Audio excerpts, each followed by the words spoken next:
Hi, everyone, and welcome to episode 329 of the Tick Boot Camp podcast. The title of today's interview is The Lyme Boss. It's an interview with Heather Gray. My name is Pastor Dan Price. And I'm Matt Sabatel, and I'm so honored to be here today with Pastor Dan Price, who is on episode 183 of our Tick Boot Camp podcast, which I highly urge everybody to go back and listen to. Today, we're talking to Heather Gray, who is a brilliant young woman who shared so much powerful information on how to heal from chronic Lyme disease. I was sick with Lyme disease for about 5 years and went through a journey of a few of those years being undiagnosed and coming out on the other side. It's exciting to be here today and to hear another story of hope for those that are struggling with this disease. Heather does that so well, and she's a functional diagnostic nutrition practitioner who's learned so much about how to heal her body and how to help others do the same. So, Pastor Dan, without further ado, here is the brilliant Heather Gray. All right, Heather Gray, welcome to the Tick Boot Camp podcast. It's so good to have you on today. Thanks for having me. It's so exciting. Absolutely. Well, first, we just want to start with some basic questions, some background. Where do you live right now? What do you do? Can you explain a little bit about who you are right now? Yeah, absolutely. I'm in Loveland, Colorado. I'm a functional diagnostic nutrition practitioner. I know it's a mouthful, say that 10 times fast. And I have a practice that's geared towards Lyme, mold, and autoimmune help, because after my journey with it for 27 years, it was actually kind of funny. The first year and a half I was in business, I was actually focusing mostly on autoimmune and mental health. I didn't even touch Lyme because I was like, people were like, Heather, isn't Lyme your story? And I'm like, yeah, but have you met a Lyme person? Like, they're complex. They can be needy. They can be broke. I mean, it's like, what? I'm like, I didn't want anything to do with that. And then I swear I had like a Godsmack moment about 7 months ago where I literally woke up and was like, oh, it's time. Like it's time. Like I was given this gift, right, of being on the other side. Like, how can I not be a beacon for others? So that's when I started the whole rebranding thing. And actually I'm in the middle of rebranding right now as the Lyme Boss. And I'm really actually excited to step into this. And the people I've talked to since I've niched down have just made my heart so happy, because the majority of the medical world has gaslighted them. They don't feel valid. They don't feel like they've been seen. And, here I'm one of them, and I'm also a practitioner. So it's been an awesome blessing. That's amazing. It's cool to hear where you are right now, and looking forward to hearing how you got to that point where this is your passion and this is what you're doing. Can you tell us where you grew up? Did you grow up in Loveland or somewhere else? And what did growing up look like? I was born in North Platte, Nebraska. Okay. Lived in Cheyenne, Wyoming. So all the really fun places, but not, places that you would think, I caught Lyme disease actually when I was living in Missouri for 1 year, or Misery, like I like to call it. Growing up was tough. I tell people that I was basically born constipated because my uncle had killed himself when I was 4. And that started, thank you. It started off, I think my health journey, right off the bat, Right. of with being constipated and all kinds of things. And then, you fast forward into your teenage years and you got some early childhood trauma and some addiction going on in the family, all that other fun stuff that comes along with it. And that kind of made me like a perfect host. So when I did get bit by, a tick when I was 13, I was just this mess of already had an autoimmune disease that I didn't know I had. Celiac runs in my family. I've got this early childhood trauma, and then, cue the tick, and it was just like the perfect storm when I got bit. I didn't start showing symptoms till about 2 years later with my first suicide attempt. Wow. That's a lot. That's a lot there with your childhood. Can you explain? I don't want to speak on things that you don't want to speak about, but the I am depression an open book. Okay, here we go. I really am. I am an open book. There's nothing that is off topic. With that suicide attempt, was that caused after you had Lyme, after you think you got infected by Yeah, Lyme? absolutely. Absolutely. That's Yeah, that and so many years of undiagnosed celiac disease. So a lot of us know that, our brain is like our gut is our second brain, yeah. right? And so many years of having a dysfunction in my gut, probably malnourished, inflamed, Yeah. and then like I said, you add the tick on top of it, and it was just too much. That was the tipping point, I think, in my health history, where it really affected my gut and my brain. And from what I've been told from a lot of folks, that like juvenile Lyme cases have a tendency to really hit the gut and the brain pretty hard. Yep. Well, it seems like Lyme and co-infections seem to attack weakness in the body. And so if you already have some things going on, your brain's still developing, all of that is a perfect storm for there to just be for the Lyme to attack you. So getting into that, like when do you think you first developed Lyme? How old were you, and what did you feel? What symptoms did you have? What did that look like?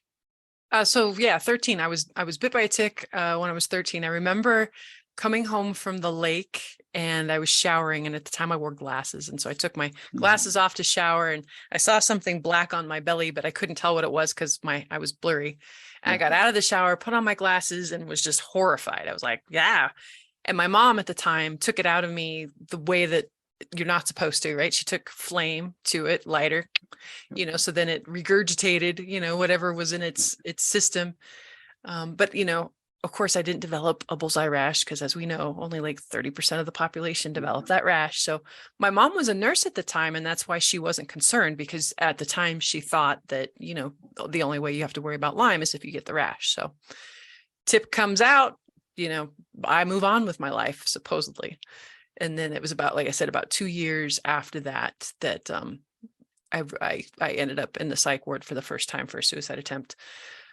And leading up to that, did you have symptoms that?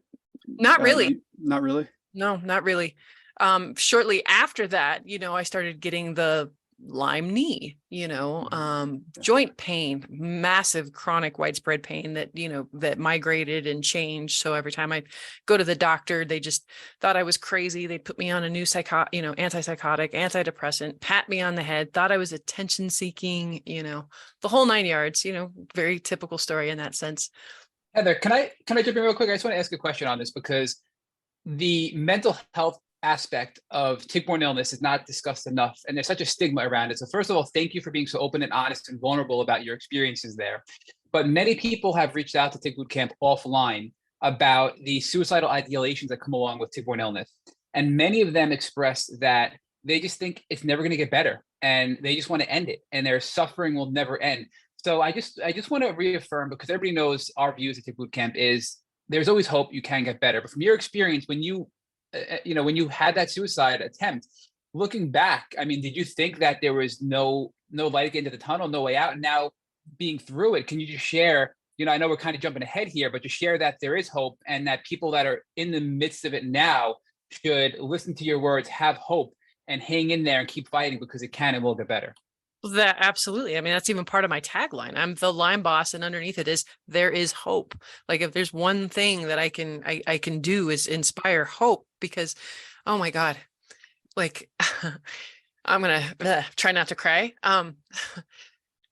Because I love that you let me bring this piece into it, because this is like the part that I am most passionate about and more pissed off and angry, because this world has got us so stigmatized.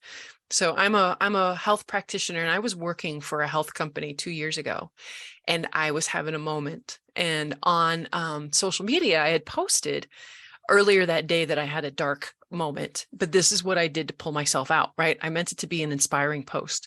They saw it and they fired me.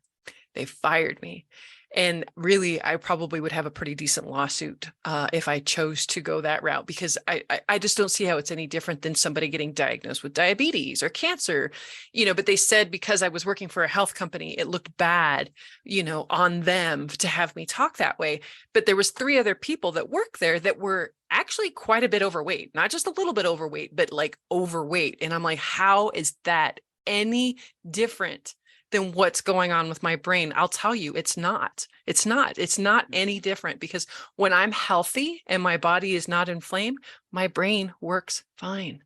It's when I'm inflamed. It is a physical manifestation, just like diabetes, just like cancer, just like fill in the blank, right? So Absolutely, there's hope. There were times, God, I used to think about suicide 15, 20, 30 times a day, right? Like you can't say that out loud because guess where you're going to end up?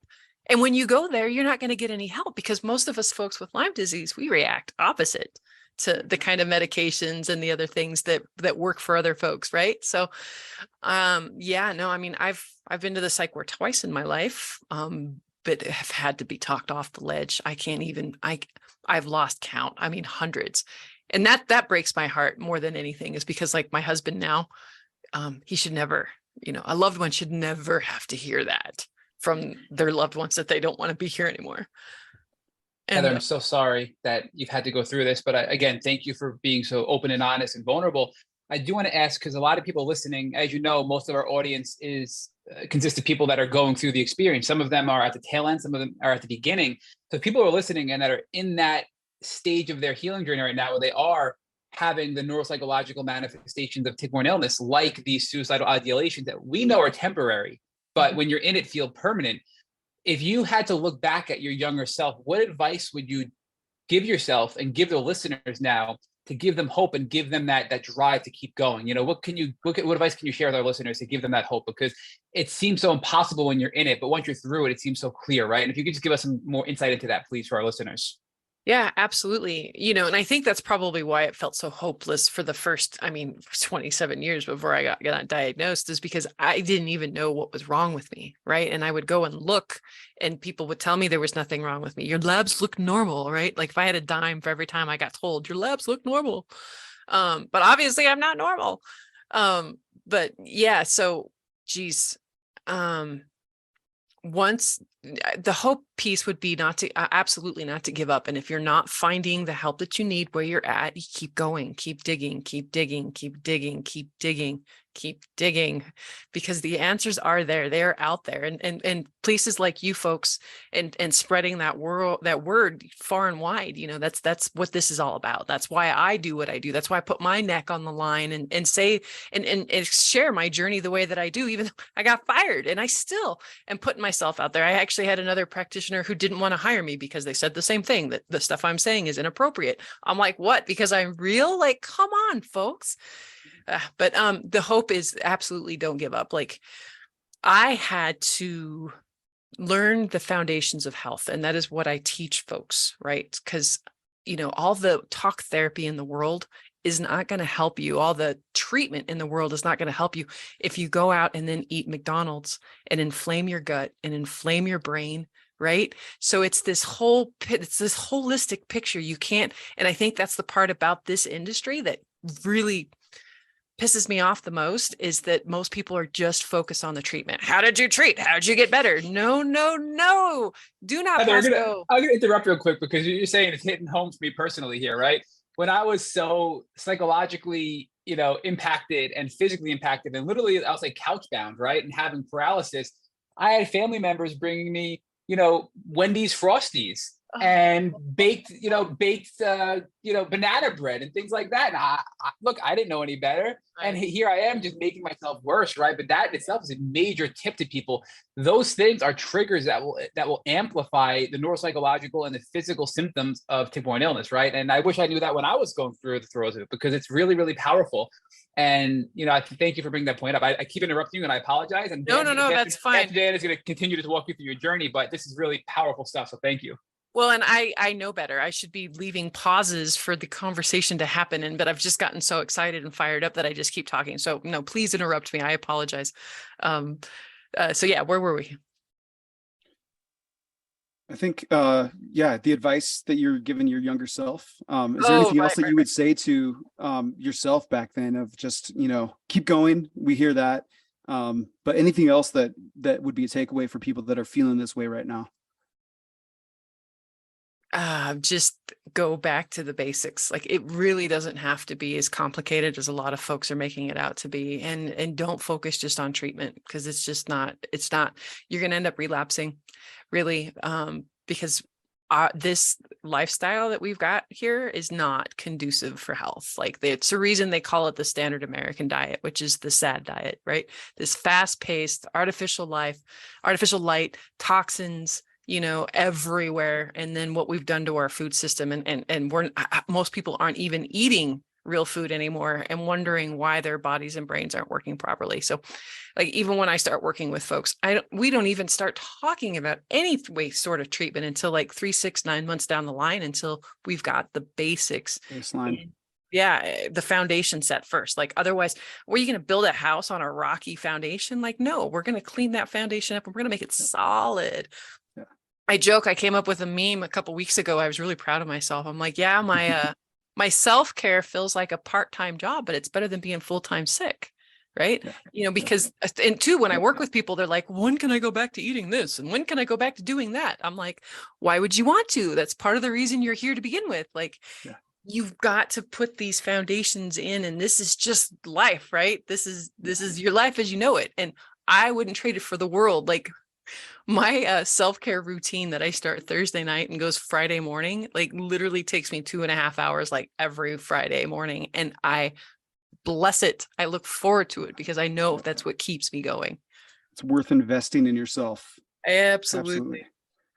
Well, thank you. It's so important to hear stories like yours, because there are so many people that are they're in a dark spot right now because of they're sick and they're having cognitive issues and depression and everything. So hearing from someone that's been through that, where they can relate, but also is kind of on the other side of some of that, is so good. So thank you so much. Going back to, so you're 13 when you feel like you got sick, you got bit by that tick, and then 15, you had a suicide attempt, and then symptoms kind of came after that. Can you walk us through how that progressed and what getting sick and being sick during that time period was like? And you weren't diagnosed at this point, right? No, I didn't get diagnosed till I was 34. Okay. So those times are a little bit harder because I dealt with a lot of cognitive decline and a lot of memory loss. There was a lot of addiction going on in my family. There was a lot of chaos. There was a lot of upheaval. And so I think my brain, out of self-protection, just blocked a lot of that stuff out. But I just remember a lot of like stomach issues, pain issues, the knee issues was kind of crazy because I was a basketball player and my knee would swell up to like twice its size, and I'd go to the doctors. They couldn't find anything wrong. And, like I said, just kind of slap Band-Aids on me and, patch me up, and off I'd go. And then I'd kind of crash and burn and kind of try to relook again, and then patch, more Band-Aids and crash and burn. And that was just kind of the cycle that I did for decades until I finally got diagnosed. Well, mentioning basketball, what other passions or dreams did you have during that time that Lyme kind of may have put pause on, or that changed because of that? I moved to Colorado from Wyoming to set up in-state tuition to CSU, which is one of the best veterinarian schools in the country. And I was working as a vet tech at the time. And my brain fog had just gotten so bad. And I almost killed a dog during a dental because I turned on the anesthesia before I turned on the oxygen. So I was making stupid little mistakes like that. And like intuitively, I deep down, I knew this was something wrong, but I didn't know what it was. And so I quit, and then went down a whole weird dark path after that because that's all I ever wanted to be. Since I was little, was a veterinarian, and then I couldn't be it, but I didn't know what was wrong with me. So that was something huge that it definitely, completely sidelined me for a very long time with that. So yeah.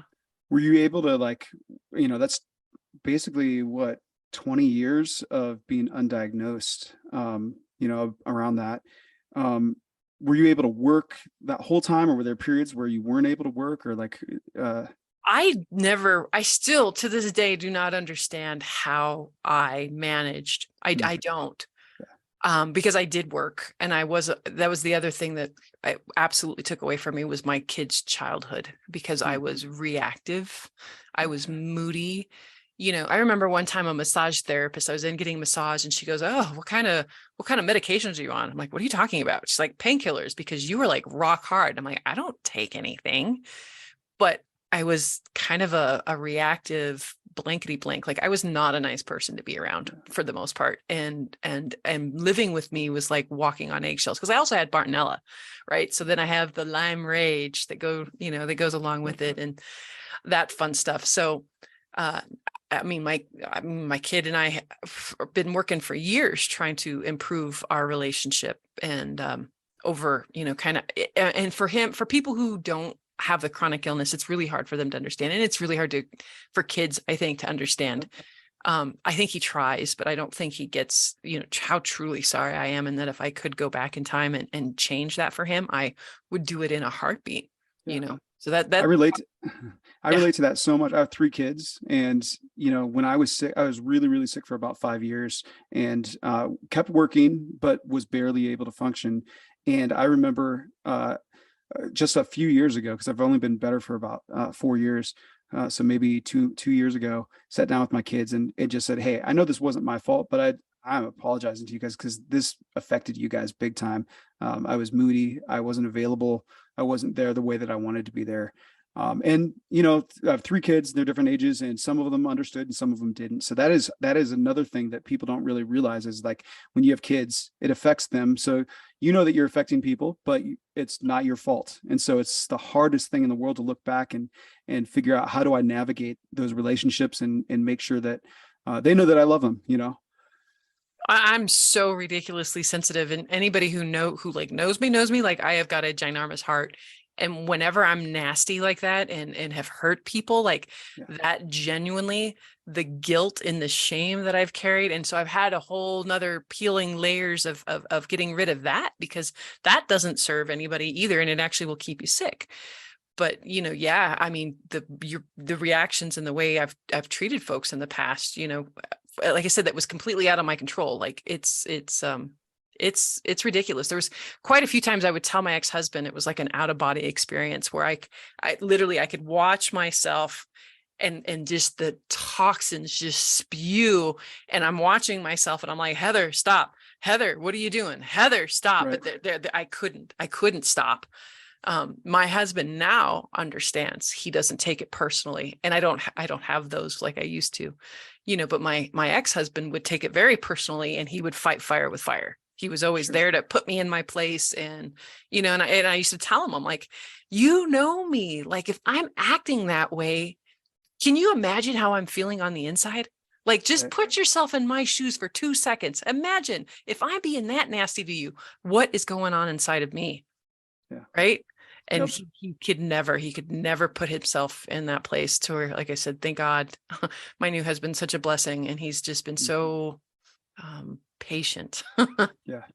Well, it's important to have people in your life that do try to understand. Not that anyone's going to ever understand what you're going through from a empathetic or real way, but it's so easy to be misunderstood because it's an invisible disease in so many ways, and it affects so many things. And the way that it affects your brain is pretty intense and hard to understand from the outside.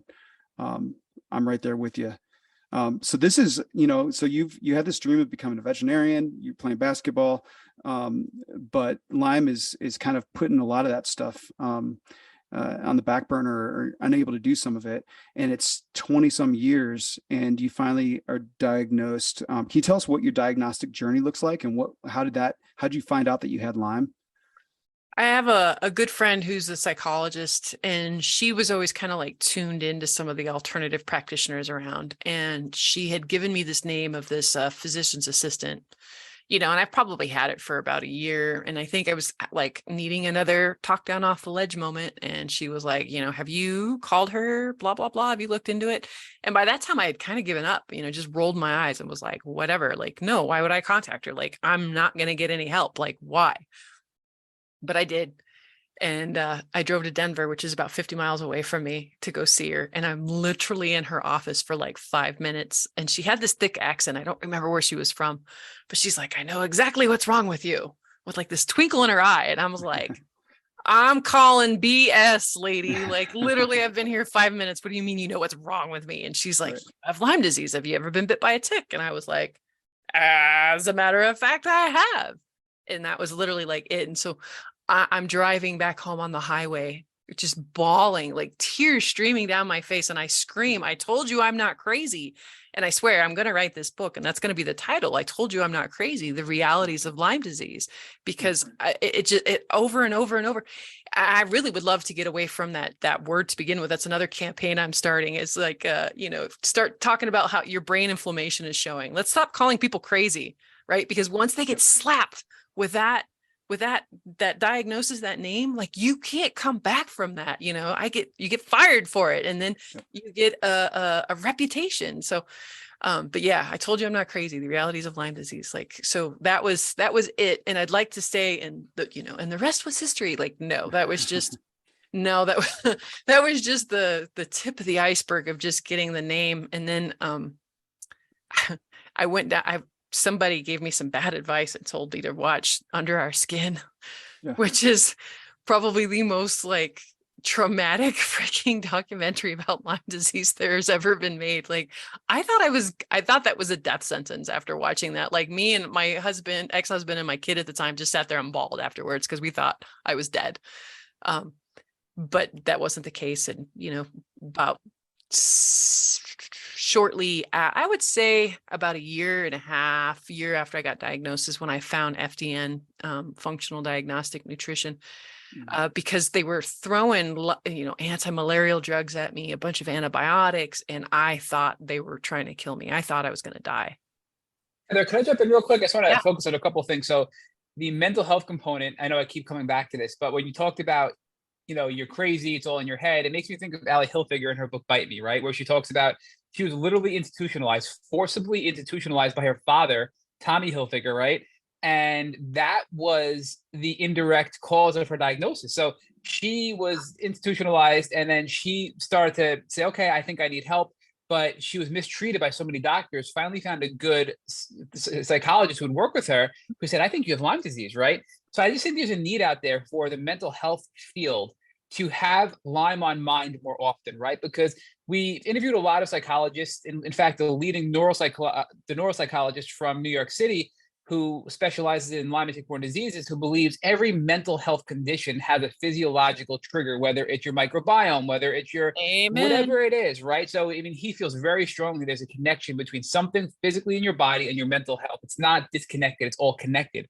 Absolutely. So I just think that it's important to put out there that, we need to continue to advocate for mental health professionals to have Lyme and tick-borne illnesses on mind, because they could help us shortcut the diagnostic journey significantly, because many of us end up at a psychologist before diagnosis, right? So I just wanted to put that out there as well. Absolutely. So I was at a networking group earlier today for therapists, and I'm sitting there going in the room, I'm like, why am I here? I don't belong here. This is weird. And then as they're all talking, I was like, no, this is exactly where I belong, because I need to be helping educate, because I've got the functional practitioner side of it, and I can, kind of weasel my way in from that way so that they can hear me. Because yes, they're all there. Oh my gosh, they kept talking about their drugs and all this other stuff. And I thought my head was going to explode, as I'm watching them eat their Jimmy John's with their, their soda and their freaking sub and their cookie. And they were talking about mental health. And I thought my head was going to explode. I'm like, keep your cool, Heather, keep your cool. They can't hear you if you come off wrong. So just be pleasant, being the nice person you can be. Like, they just don't know any better, right? They really don't know any better. But yeah, there was one guy sitting right next to me who is an ex-addict, and he's working in the addiction field, and he's like, well, what could you do to help me, because now I'm craving sugar all the time. And I'm like, well, you just swapped one addiction for another. I'm like, let's really look at your gut microbiome, right? What bad guys are helping you crave that sugar? And, what does your amino acids look like? Your neurotransmitters, because if you were an addict for so long, they've probably been decimated, so let's get them back online. Like, yeah, absolutely. It's very much a physical approach. And that's the part that that's the only field that there's no real, they don't actually see the organ, and they're not really testing for it, right? They're just kind of, let's try this antipsychotic. Well, that didn't work. Let's try it with this antidepressant. Oh, that didn't work. Let's try it. It's what? Heather, I want to get your opinion on a couple of things, because obviously we really respect your expertise. We know you are super smart and you have so much knowledge, but we also know that science and medicine is only so far right now, and we need to make further leaps ahead, right?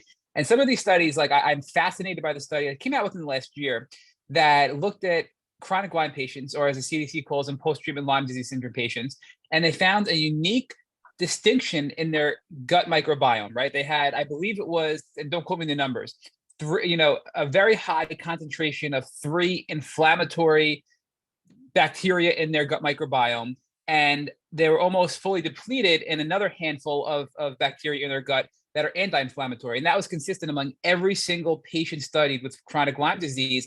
And that was not consistent in the control of a quote unquote healthy person or an acute Lyme patient. So, I mean, right there, we're proving that there's a gut microbiome bacterial imbalance that is present in chronic Lyme patients. So what do you think that means from a diagnostic and also a treatment standpoint? Again, understanding that we're still trying to learn what all this means, right?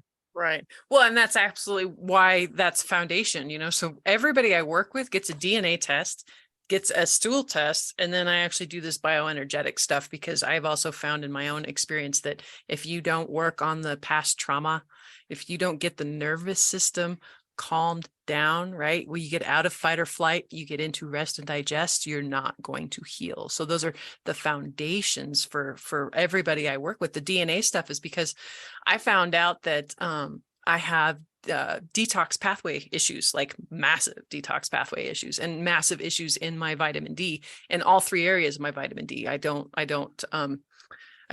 make it properly, I don't transport it properly, and I don't store it properly. And so, like, I mean, my brain, just a little bit from being like 30 to 50 is like the difference between night and day on how well my brain is operating with the vitamin D. And so I have to really stay on top of that. But these foundational things, I mean, absolutely, that they're key. That's where you start. Because again, you could throw all the best antibiotics, the methyl blue, you name whatever treatment you want to name. If you're not addressing the root cause of it, right, it's going to come back. You're going to relapse. Let me take it a little bit deeper here, right? Because so many people listening are thinking, well, Heather, how do I get these tests? My regular primary care physician, my neurologist, my infectious disease doctor, they're not going to give me a genetic test, right? We interviewed Bob Miller, who we love. He's just, I don't know if you know that Bob Miller, he's a geneticist who focuses on tick-borne illnesses. And he has all this really cool testing, but how does the average Joe like me go and get a genetic test to see where I'm deficient, where I need additional support? And none of this is the end of the world, right? You can supplement, you can do dietary changes to overcome a lot of these genetic deficiencies or imbalances in our body. But knowledge is power, and the more knowledge we have, the more things we can do to balance out our bodies, to allow our bodies to heal. But how do we do that in today's world where these doctors don't think like that? How do we go and find a doctor who can run a genetic test on us to give us information to make informed decisions on our healing? Keep digging, like acupuncturists, functional practitioners. But the sad, funny part is that you even have to be careful with a lot of functional practitioners and even acupuncturists, because they have a tendency to just change their prescription drug out for a supplement, right? And they're still not getting to the root cause. Like, I remember the first time I went to an acupuncturist, I left with over $200 of supplements, no explanation on how to take them properly, and no explanation of again, talking about, well, what's your diet like, Heather? How are you sleeping at night? What's your stress level like? What are toxins in your house? Do you wear perfume? All these questions that really should be brought up in an intake of just another piece to that person's health puzzle. And so, looking for practitioners who are more functionally holistic minded, that are talking to you about these foundational things. And then they can run the labs as well. But if you got one that's just wanting to run labs and stick you on supplements, like, run, because it's going to cost you a ton of money, and you're going to be on these supplements for forever. And you're going to end up, like I said, again, relapsing because you've never addressed the root cause. So an easy answer, I mean, there really isn't with that, because like I said, even in functional practitioners, we're not all built the same. So yeah, but I feel like this is where I want to give you a plug, right? I mean, you are a functional practitioner, and if people, it's scary thinking it's difficult to find somebody. So people are listening. I'm sure I didn't realize I could plug myself. Of course you can. They can reach out to you and be like, hey, Heather, you're really smart. Can you help me here? I need some help. I need you to help me identify what labs I need, what genetic testing I need, what I need to do. So if you see how non-ego I am, I'm like, oh, well, you got to dig in, blah, blah, blah. I'm like, oh, wait, I can talk about myself. I'm trying to serve you up here to talk about your business. And, and that comes later anyway. I'm getting ahead of myself, and I'm jumping, ahead of Pastor Dan here. But I mean, it's important because people listening want to know, like, what specifically can I do? I'm really sick. My brain isn't working the way it should. I need help. I need somebody to guide me. And I believe you offer virtual services. You can help guide people, recommend certain tests to be done, and help them fine tune what they need to do if people are listening and want some guidance, correct? Yeah, absolutely. I work remotely, and so I can work with anybody almost anywhere. There's certain areas that don't allow lab testing, like New York can be really hard to get labs in and out of, like it's dang near impossible. Tell me Um, about it.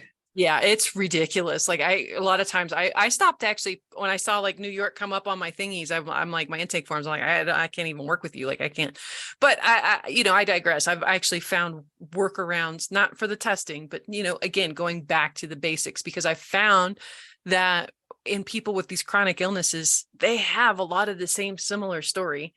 Right. So a lot of times you can bypass those expensive labs. I still get a lot of people too. They're like, oh, I want to retest for Lyme. And I'm like, why? You just want to throw $1,500 away down the drain? Like you've got that money? Like, why?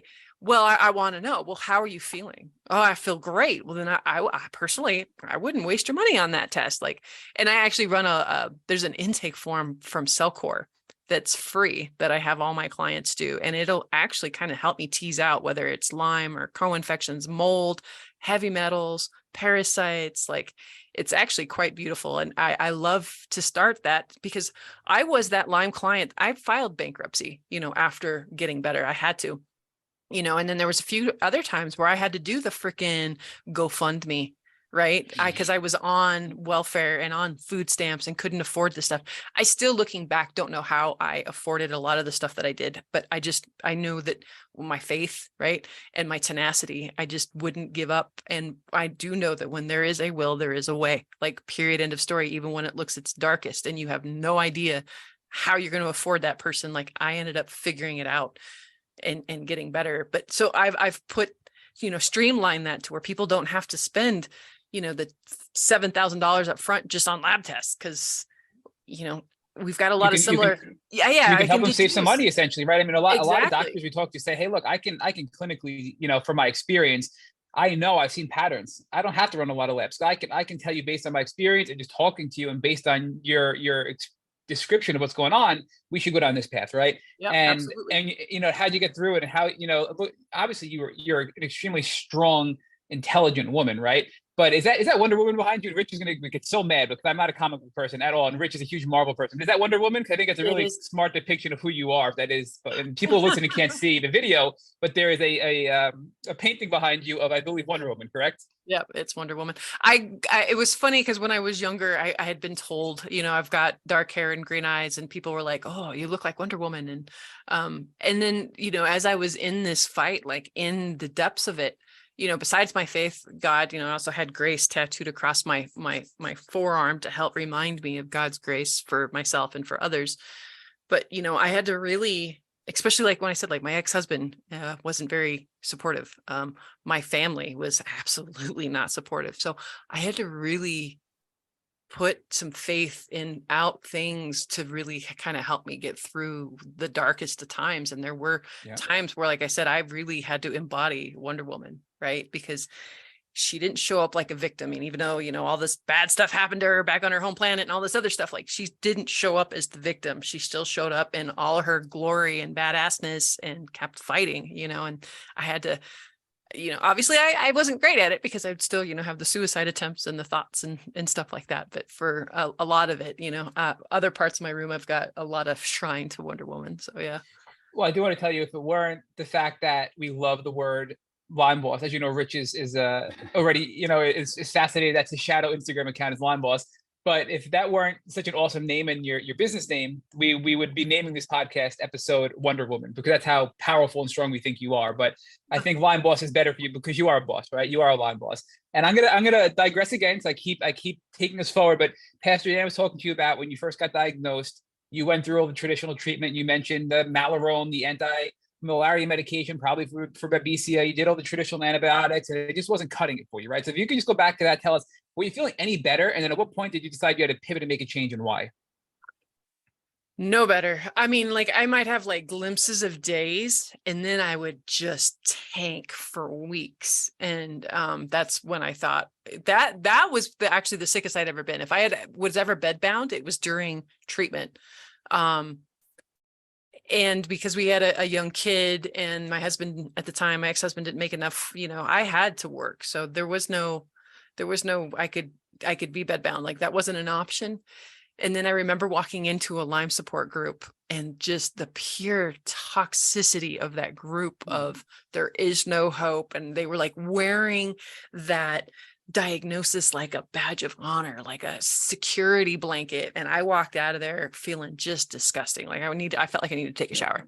And I was like, okay, if I'm going to get better, I'm going to have to do the exact opposite of what all these folks over here are doing. All right. So what am I going to do? And I remember listening to a podcast at the time where the founder of FDN, Reed Davis, was talking about, you have to heal the gut. You have to make sure the detox pathways are open. You need to balance the hormones. And intuitively, because I was a hairstylist for 15 years before this, so I hadn't really no medical background, but intuitively, like, that made sense. And I remember begging my ex-husband, because at the time you go through the program, and it's still actually set up that way, but you go through the program and you do labs on yourself as part of the program. So like, you're your first guinea pig. And so I knew I'm going to get answers, one, and two, I'm going to get a new career out of this, which I needed, because doing hair for 15 years, being with an inflamed body, like my body, I was breaking down. I couldn't even hold a fork to feed myself because my hands and my wrists were just going out on me. So I was like, cool, kill two birds with one stone. And that's really what started the next part of that journey, was listening to that podcast and jumping into FDN, and finding out that I had blastocystis hominis, which is a really common parasite for people who have animals, right? That cause a lot of bloating and gastrointestinal issues. And I had mold issues, and like I said, the detox pathways, and found out I was celiac, and had Hashimoto's and endometriosis, and like all the layers started to get peeled back. And I was just like, I remember at the time being so totally pissed off and angry for so long, looking back at the medical field, because it's like, well, it's no wonder I felt like I was going to die during treatment, because you can't take a person who's been sick for decades and go to war with their body. Like, that's just a recipe for disaster, right? And that's why I'm so adamant about, anytime people are like, oh, what'd you do for treatment? What'd you do for treatment? I'm like, no. There's some things that needed to happen before we got to that. Yeah. Right. Don't jump ahead. Don't jump ahead. Trust me. Don't jump ahead. And mentally, I mean, you've spoken to this a little bit, but it sounds like you gave yourself grace for your own health, but also like didn't view yourself as a victim, like this support group did. Can you talk a little bit about that, just the mental attitude that you think someone going through this should have in order to be successful and diligent in figuring out their health stuff? Yeah, I mean, the victim card you have got to get rid of. And I wore it for a while. I absolutely did. Because like I said, I had a lot of early childhood trauma. I had a lot of things that I was never validated for. Yeah. And that survivor, that victim, it served me for a long time, right? Mm-hmm. Especially growing up in that kind of a field. But I had to, again, if nothing changes, nothing changes. So if I wanted to get better, I had to do something and put that victim card down and become the creator of my own reality, right? Become that person. And that, yes, I mean, that number one, like, yes, you've got a disease and it's horrible. And it sucks that you had all these years taken from you. Like, absolutely. And we need to grieve that. And we need to move on if we're going to get better, because you can't stay stuck in victim. You can't stay stuck in what doctors didn't diagnose you properly and who screwed this up and what that, like, you got to get rid of it all in order to get better. You can't stay in that victim mentality and expect to get better. Heather, can we just expand upon that? I'm sorry, Pastor Dan. I just want to, for me, this was a really hard concept to grasp, right? Because I felt like I was betrayed. I was let down. I was told I've shared this in this podcast. I was in the hospital after having a seizure that they thought was going to cause brain damage. It was so bad. And it was scared out of my mind, and have one of my best friends come to visit me, and had the nurse tell my best friend that I'm crazy. If I don't calm down and take a vacation, I'm gonna end up in the psych ward, right? And yet here I am many years later now getting diagnosed when I could have been treated and addressed all this much earlier on, right? So this whole victim mindset, I understand where it comes from, because there's so much trauma in Lyme disease with the controversy and tick-borne illness. I get it, right? But also being a victim and having that anger and having those hard feelings, it holds you back from healing, right? And that's how I look at it personally. And I Absolutely. didn't, if you said this to me years ago, I would have been so offended. And I would have been like, I'm turning this off. I'm not listening. How dare you? But for Uh-huh. our own personal best interest, we have to accept the fact that our emotions have an impact on our physical health. And if we harbor this identity or this resentment or this anger towards our illness, right? And we get stuck there, we're going to be in a state in our bodies where we're tense, we're in fight or flight, and we're not going to be able to heal. We're not going to think properly. We're not going to think logically, because when you're in fight or flight, you don't think logically. So it's a responsibility of us as patients to recognize that and try to change that. And I'm not saying we didn't have a hard go at it. We did, right? I mean, we were mistreated. There is medical trauma, but we need to work on that, right? I think it's a really important concept, and I just wanted to expand upon that and see if you, Pastor Dan, Heather, could just maybe explore it a little bit deeper, because it's a really hard pill to swallow. Like, I need to just move on and forgive those people, and many of them tried their best, but just didn't know any better, right? It's a hard pill to swallow, but I really think it's an important topic to discuss, and I think the two of you are the perfect people to discuss it with. I mean, you talk all the cliches, it's a hard pill to swallow, or you can get bitter or you can get better, like, absolutely. I mean, that kind of the victim, it keeps like this seething anger. It's like this bubbling, toxin that kind of always is kind of reactivating everything and living in you. And so absolutely, there were times I couldn't hear it for a while, because I was like, in my head, well, I am a victim, unlike, I used to compare it to alcoholism, because I grew up with a lot of addicts. And I always used to see that as that they would do that to themselves, right? They would do that to themselves. They would pick that drink up and they would do that to themselves. I was bit by a tick, right? And I was a kid. Like, how can you tell me, but yes, I was absolutely justified. And I could explain the crap out of that. But at the end of the day, I had to put that down. I had to put that story down if I wanted to get better, like, period, end of story. That was just like no way around it.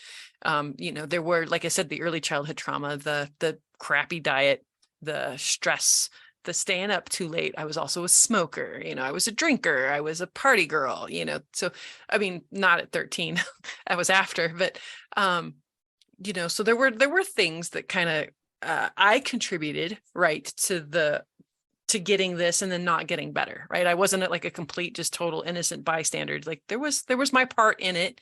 And regardless of who did what to who, that doesn't matter. Like, you just have got to leave that part, that you have to you just got to let it go. Get it to God, right? Yeah. I remember a couple, when I was in the middle of Lyme disease, I knew a couple people that had gotten better. And it was interesting because they had almost forgot that they were really sick with Lyme disease, because mentally they had not been a victim themselves. And so for me, it was a wake-up call of like, whoa, if they got through that and didn't view themselves as a victim. So those things are true. I was misunderstood. It wasn't fair that I had Lyme disease. It affected my family's life. It affected my life, affected my job, it affected everything. All those things are unfair. That's true. I still think that all that stuff is true. And at the same time, I wanted to get better. And so, like, to decide mentally, man, I'm going to do what it takes to get better. And I'm going to get, help through therapy to put these feelings and these thoughts outside of my amygdala into a normal part of my brain, to be able to look at it objectively and not be in fight or flight all of the time. It takes a decision that you're just deciding, I'm going to not view myself this way.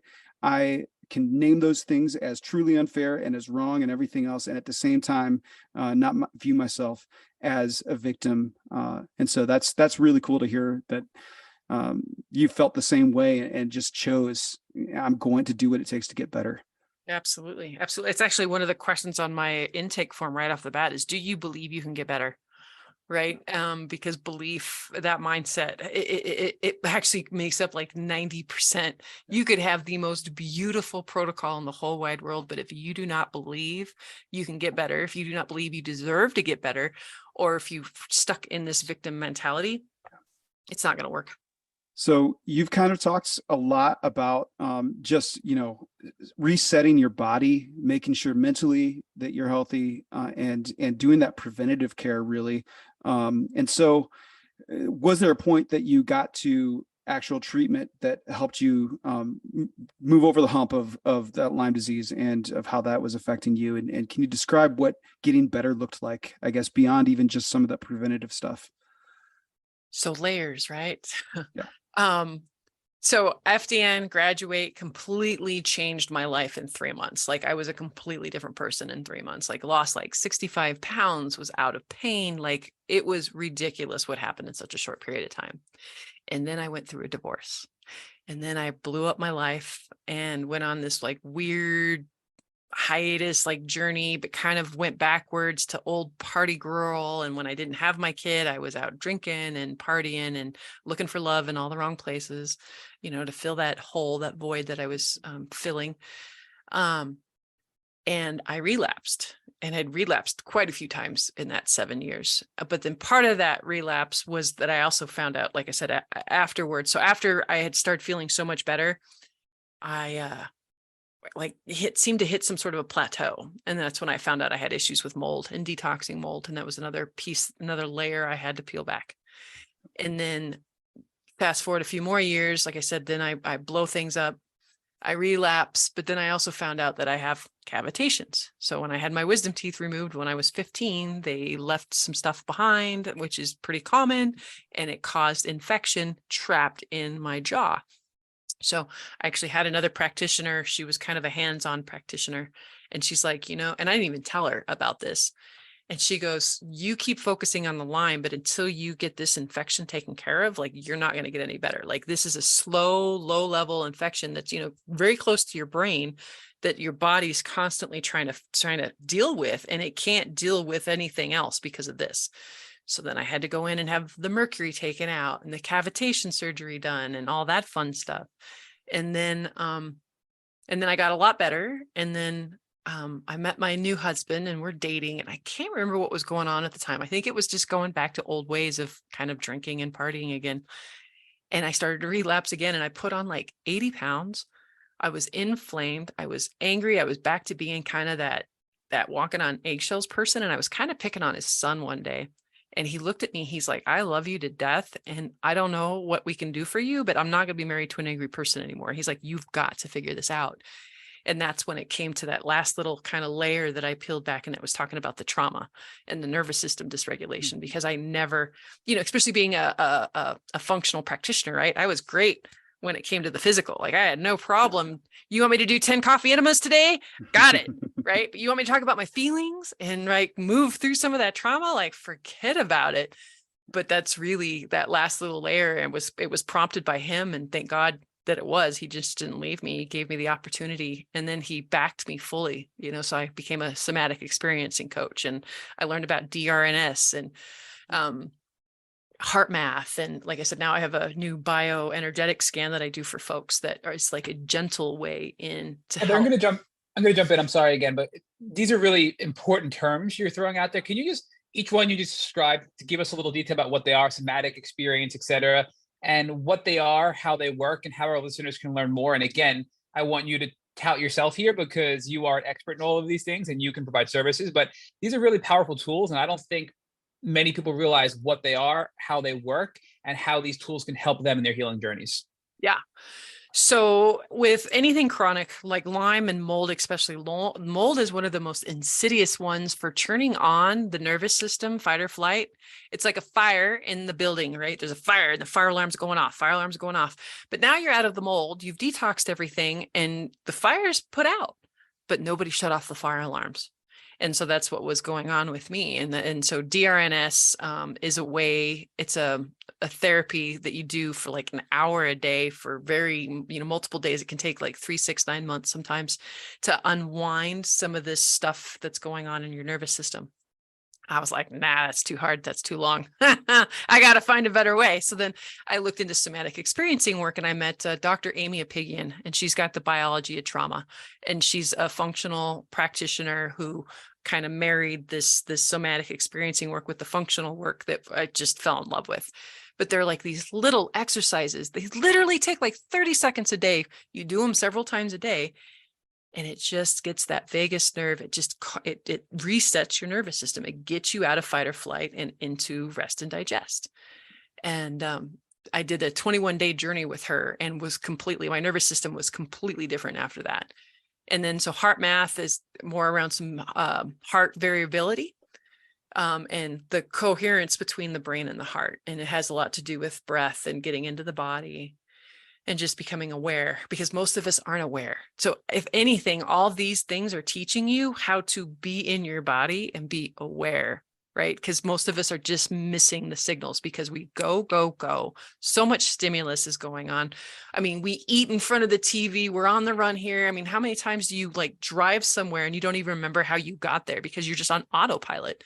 To where these exercises teach you how to get back in your body and how to read those signals that your body's trying to teach you, because your body is constantly giving you signals. But we've put band-aids over that check engine light for so long, right? Every freaking antacid commercial, diarrhea commercial, Tums, like all that over the counter stuff, that's just band-aids over your freaking check engine light. Your body's been trying to tell you for years, yo, dummy, there's something going on in here. But we just keep throwing stuff at it and suppressing all those symptoms. And then we end up with something big like cancer and, mold toxicity and Lyme and all this other stuff. And we wonder why. But yeah. So Heather, let's talk a little bit more about HRV and our body signals, right? Because I can say from experience, and I think a lot of our listeners can, it's really hard to read your body after being desensitized and having all this trauma. It's like almost you become like the zombie, right? Mm-hmm. So there are tools out there to help us gauge what's going on in our body. And we interviewed Freddie Kimmel, we love Freddie. He has a podcast of his own, Beautifully Broken podcast. And he taught us about HRV, heart rate variability, and a lot of tools and technology you can use like the Aura to be able to keep track of that through an app on your phone, right? Where if you're having trouble reading your body signals, and for our listeners, if you can get a little bit deeper into this, like what is HRV? How does it contribute to your health and your your recovery from Lyme disease? And what are some specific tools people can use to track that to see how they're doing with calming down their nervous system and managing their heart rate variability? I think it's really cool to talk about these tools that help us get a better insight into our body signals, and over time we can almost like become master these skills ourselves and learn from the technology and the tools we can use to get there, right? Right. No, absolutely. I love tech for this stuff. I geek out on learning. I love data, right? So heart rate variability, it was fascinating when you hook the heart math up to your ear and then you hook it up to your computer, and then it's got this little thing that you breathe in and out with, right? And if you're in coherence, it'll go green, ding, green, green, green. And then if you're out of coherence, it'll go blue. And then if you're really out, it's red. And so it teaches you, and then you get that nice little dopamine hit too. Like, okay, I got to get it back to green. But sometimes the harder you try to get back to green, it just keeps making it red. But that's like the whole point of it. So I just got to relax, right? Like stop trying to do something. And that's the biggest problem with a lot of folks too. We've stopped, we're human, stop being human beings, and we've been human doings for so long. Do. But yeah, like the Aura Ring, I want one so bad. It's just not been in the budget for a while, but I want one so bad because I want to know like how did I sleep last night and how is that going to affect me today? What's my day going to look like today because of it? And, if I ate this at this time, how's that's going to affect me? Like it all is connected and it absolutely affects. And I love, love, love anytime you can get some like hardcore data to correlate with what's going on. It really then teaches you, like you said, of here's are the signs and symptoms. And now, so like I've been a hardcore business owner for the past year and a half, 2 years, almost 2 years, and building a business. This, I swear to God, this was almost tougher than actually overcoming Lyme disease. This has been so hard. And I've really had to, I'm glad that I dialed that stuff in, because when I've been hitting it really hard and grinding, like my body's sending up these signals and I'm like, oh, okay. I hear you. I'll calm down. I'll rest. I'll take a break. And before in the past, I would miss those signals. They wouldn't even register. And then I would crash and burn and be out for days, so I love the fact that I'm now in tune, right, with what's going on in my body. And anything comes up and I can start to head it off at the pass instead of just being kind of a victim of the circumstance, right? I'm now a little bit more in control of my health journey. I've got some apps to buy now. I didn't know about this. Oh my gosh, they're incredible. Like I said, I want the Aura so bad. And that's, can you explain? That's a ring that you Yeah, wear? it's a ring that you wear. Yep. And you know, a lot of folks that are EMF sensitive, that one's actually pretty decent for people who, I've not heard a lot of people have issues with that one, because like Fitbits, I kind of have a thing with Fitbits because they have a tendency to be a little bit higher in EMFs. And a lot of us that have chronic sicknesses, we don't detox things well, and we don't deal with EMFs very well. And we are an electromagnetic being. And right. So to have something that's constantly emitting electronics on you, like it can be really disruptive to your whole system. So I'm not a fan of like a Fitbit, but Aura rings are a little bit more on the gentle side as far as that kind of stuff is concerned. And then heart math is just something that you do, you know, for like 3 to 5 minutes a day. You know, you kind of clip yourself up to a little, it's an alligator clip that you clip up to your ear, you know, and you do your little exercises. But they're super, super beneficial. Like it's amazing to me how little time it takes and what, you know, small steps add up to big changes down the line. But so many people, they get kind of overwhelmed with a lot of this stuff. And, you know, when I start working with them, I tell them like, you know, this is like one, you know, how do you eat an elephant? One bite at a time, right? Like, let's not try to look at the whole big picture. Let's put little pieces in place one by one as we go, you know, and then from a year from now, like your life is going to be completely different, you know, than what it was a year from now. And but it just takes taking that first step. And so many folks just kind of get analysis paralysis and they get kind of froze with that first step. But yeah.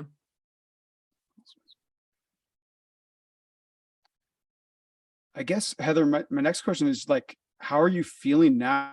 I mean, do you feel like you're through the, you know, being sick with Lyme disease? Like, Absolutely. how are you doing? Absolutely. I haven't relapsed in 2 years. This is the longest I've gone. And, you know, and even when I got COVID, yeah, I kicked my butt for like 2 weeks, but I knew that it would because I found out from this DNA stuff that I don't detox properly. And actually there was something in my system that doesn't allow me to deal with the COVID very well either. And so I knew, and I like threw everything at it too.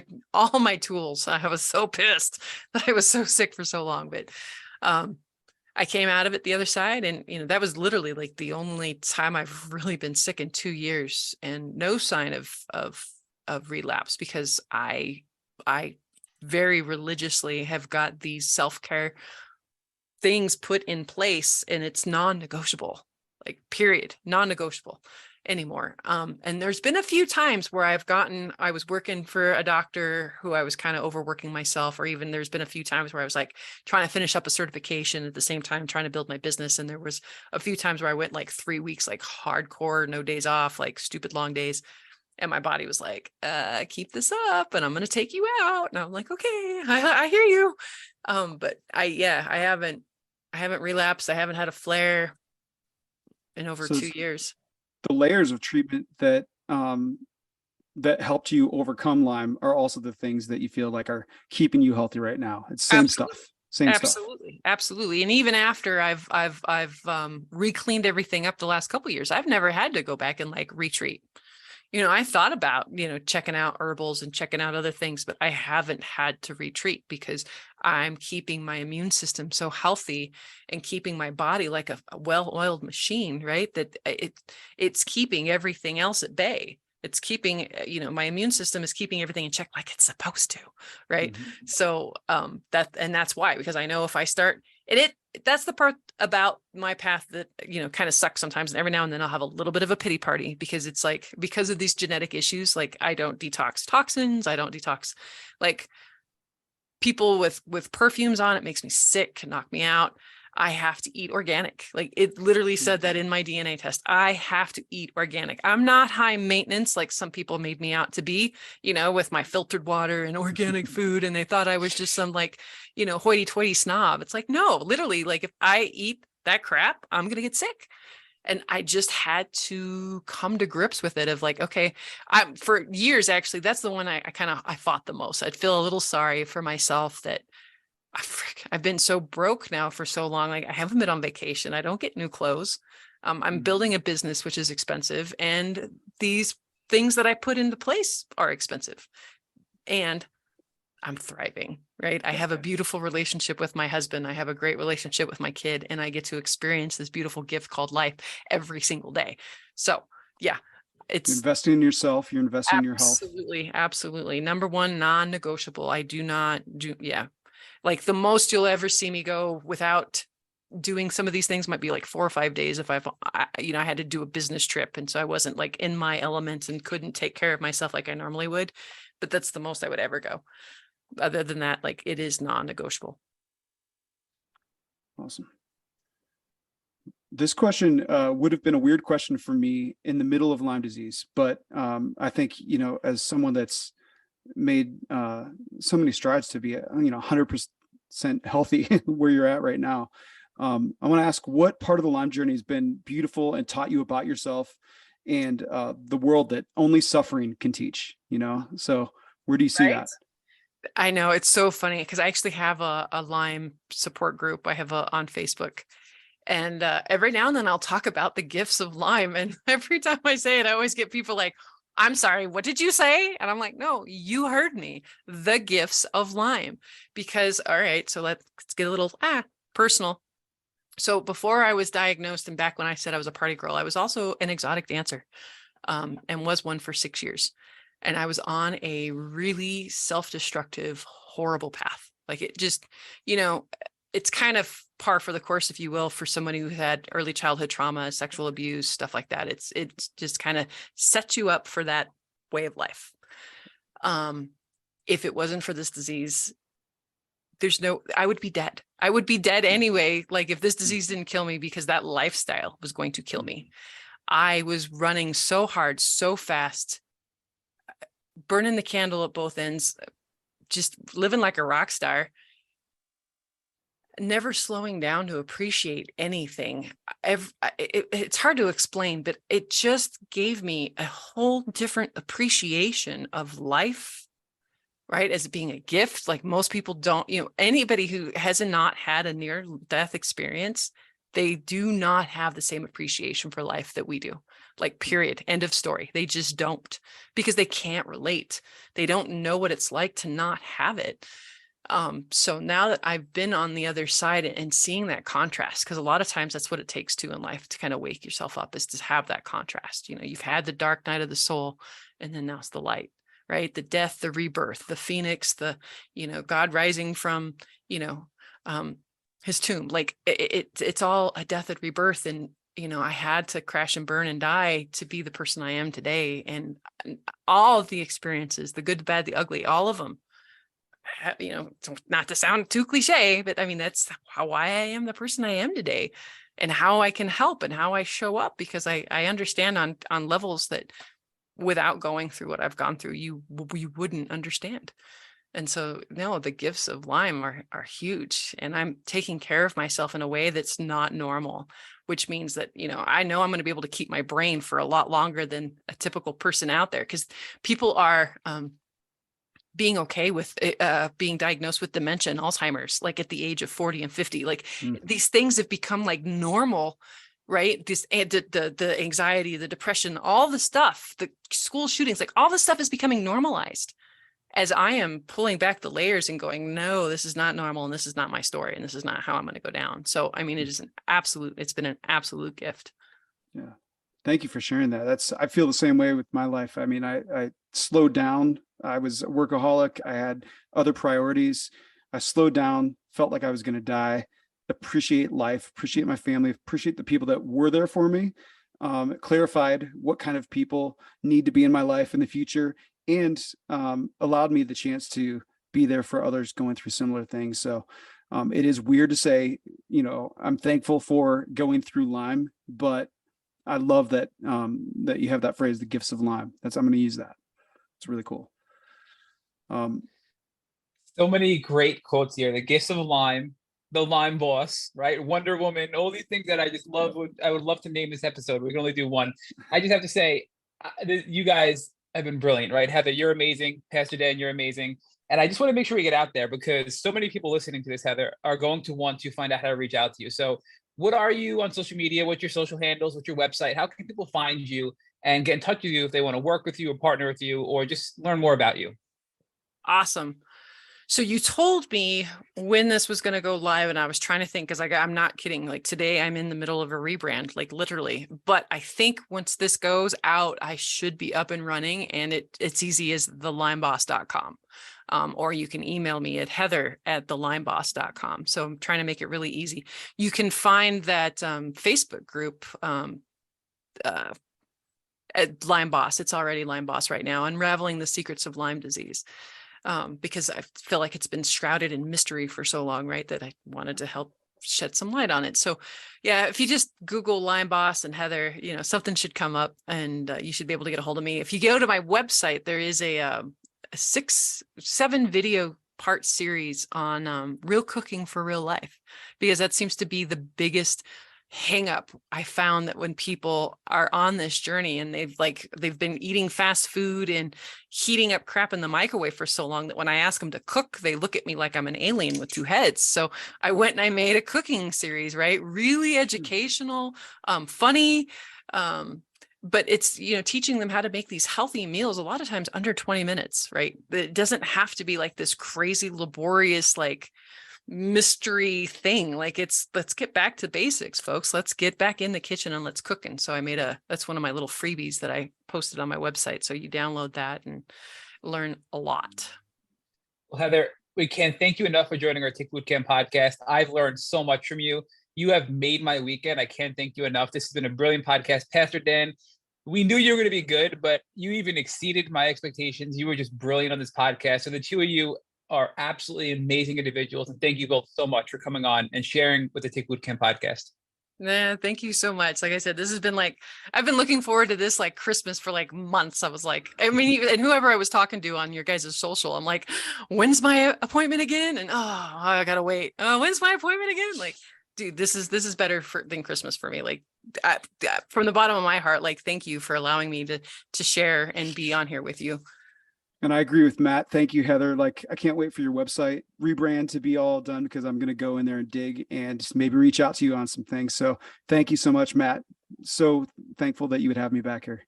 Thank you for listening to our Tick Bootcamp interview with our guest, Heather Gray. To our listeners, we have a call to action. First, if you'd like to learn about Heather, please visit her Instagram at @the_Lyme_boss or her website at thelymeboss.com.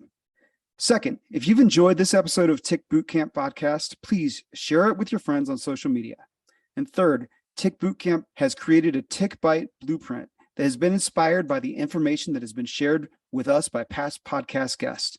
We urge you to visit our website at tickbootcamp.com/bite to view the blueprint. Fourth, don't forget to subscribe to this podcast on Apple Podcasts, Google Podcasts, or Spotify to get your automatic episode updates of our Tick Bootcamp podcast. Please take a minute to leave us an honest review on your podcast platform of choice. And finally, if you'd like to search our podcast library of almost 350 episodes, subscribe to our email list, or share feedback, please visit our website at tickbootcamp.com. Thank you, as always, for listening.